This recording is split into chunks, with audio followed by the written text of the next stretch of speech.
Hello, Transport Evolved. Hello, Nikki. So it's my turn in the quick charge.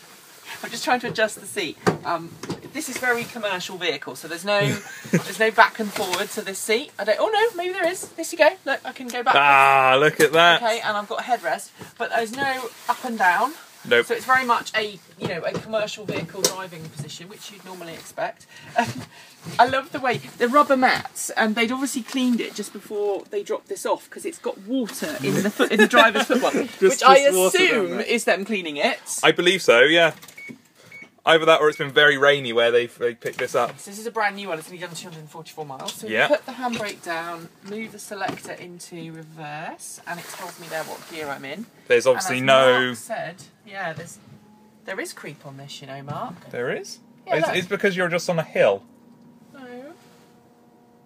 There's creep on this.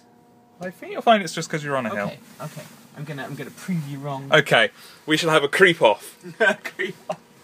That just sounds wrong. Look, boo! Oh no, is that oil? Boo if you are, or if not. All right, so I'm going to put this into reverse. Oh, I hate these gearboxes.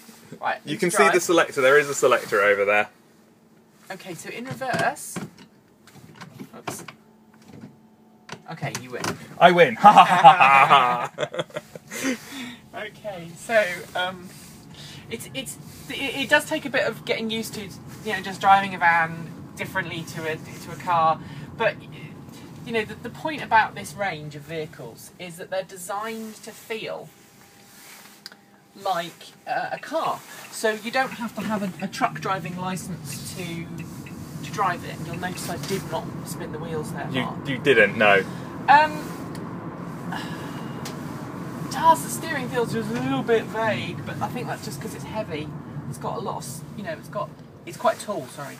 And if you've got heavy stuff on it, I'm sure it would sort itself out. It's got kick down function, which is nice. So presumably in eco mode it restricts the power. I'm just guessing right now. I can flip the switch whenever you like. There is this bus driving position up here, but I mean that's normal, it's what you'd expect. It has very stubby indicators. Yeah, again, that's just a Renault. Is that just a Renault thing? Renault thing. I mean, it's the same in the Fluence. I don't remember the Zoe having it though. Zoe's not so much.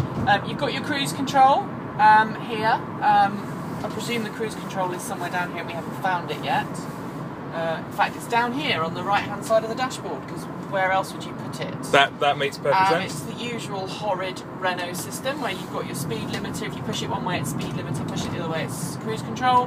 And then you adjust it on the steering wheel using the buttons here.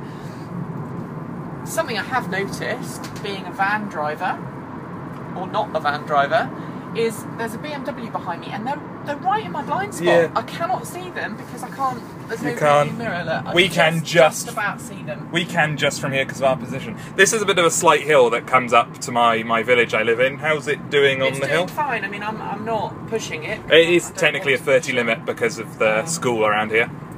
And I don't want to get into trouble with the police. No. Steering is, as I say, it's a bit vague, but it's going where it wants to go. It certainly doesn't feel like a lot of vans I've driven. It certainly feels like an EV. I mean, it is the perfect kind of cross between an EV and a van, I think, which is what you'd expect. Yeah. I like this faux analog gauge here. I was going to mention that. See if I can get a shot of that. There we go. And it tells me how far how far I can genuinely go.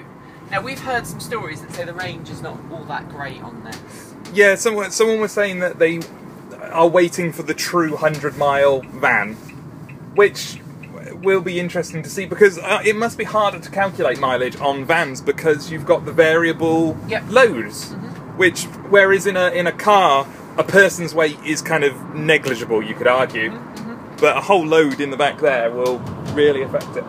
There's no miles to empty, or not that I've found yet at all. There's no prediction at all, unless it's one of the options on the twiddly knobs that we haven't seen, or I haven't played with. Consumption 99 kilowatt hours, consumption 2 kilowatt hours since we left.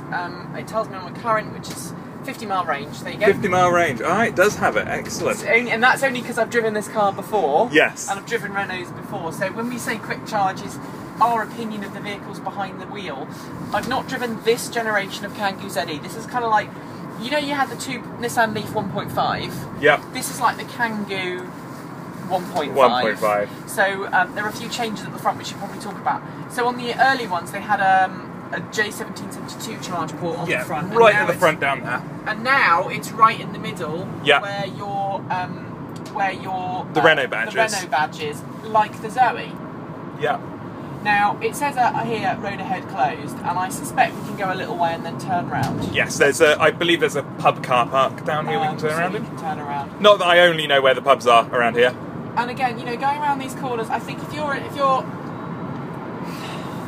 it's definitely a city vehicle. I mean, designed for city deliveries. It's not designed for driving. Well, that range is very interesting. Now it's saying 49 miles. We are probably the state of charge meter is what, at 90% at the moment. 95, I would say. 95%. And it's 90, yeah, maybe 90 actually. And it's predicting 50 miles. So we've only been driving it maybe 4 or 5 miles now. So maybe it hasn't just upped its prediction for these country lanes. And previous people obviously would have been driving it. But you know what? The driving position's really quite comfortable. You can not. You can adjust it for up and down, but you can't pull it in and out. This is the steering wheel we're talking about. Yeah. But you know, everything else seems great. I mean, I love these mirrors. They're lovely and big. They're massive mirrors on the side. Yes. And this is essentially updated in the same way that the original Kangoo, the petrol Kangoo, was updated to this newer design. Yeah. So this is essentially just followed the same design changes as the regular Kangoo. But the thing I do like is my armrests at the right spot. Some vans, it's up there or down there. But so it's just the right level to have your elbow hanging out the side. Truck driver's sunburn, yeah, excellent. There's a couple of little swinny roundy bits here. So let's see what we're like with the turning circle on this. I'm actually we're nowhere near on full lock. So I'm now going to stop here and I'm going to actually put it that's on full lock. That's full lock. Very nice turning circle, actually. It's actually not bad. I mean, that's perfect for lorries. I wouldn't have done that in my Leaf.